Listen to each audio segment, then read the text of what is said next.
And అందరూ ఎలా ఉన్నారు, బాగున్నారా? చాలా డేస్ తర్వాత మరో మినీ రెగ్యులర్ గా వీడియోస్ పోస్ట్ చేద్దాం అనుకుంటున్నా గానీ ఇంకా నాకైతే ఇంట్లో వర్క్, అటు పిల్లలు, జాబ్ అన్ని సరిపోతూనే ఉన్నాయి. టైం అయితే బర్త్డే అయిపోయినాక చాలా హుషారు అయిపోయింది అనమాట. విక్కీనే చాలా ఫాస్ట్, అంటే అంతకంటే ఎక్కువ ఫాస్ట్ అయిపోయింది అల్లరిలో విక్కీ చింతల్లితో.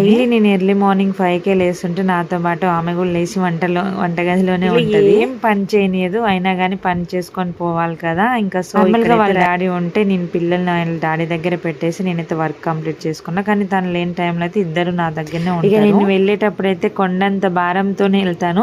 ఇంకా డ్యూటీ టైంలో కూడా చాలా అంటే చాలా ఆలోచిస్తాను అనమాట. చింతల్లి ఎప్పుడైతే అయిపోతుందో నేనైతే చాలా అంటే చాలా ఎక్సైటింగ్ వస్తాను చింతల్లి విక్కీ కోసం. అయితే వెళ్తుంటే ఈ మధ్యన బాగా ఏడటం నేర్చింది అనమాట. అప్పుడైతే అసలు ఏడవకపోయేది. కూడా అర్థమైపోయిందేమో మా అమ్మ డ్యూటీ చేస్తుంది, ఇక సో ఇంకా వచ్చేంత వరకు ఆడుకోవాలి నాన్నతోని అన్నయ్యతోని. అయితే ఇంకా నా విక్కీ బాబు అయితే చక్కగా బాయ్ మమ్మీ అని చెప్తున్నాడు. ఇదండి మినీ బ్లాగ్. Bye bye.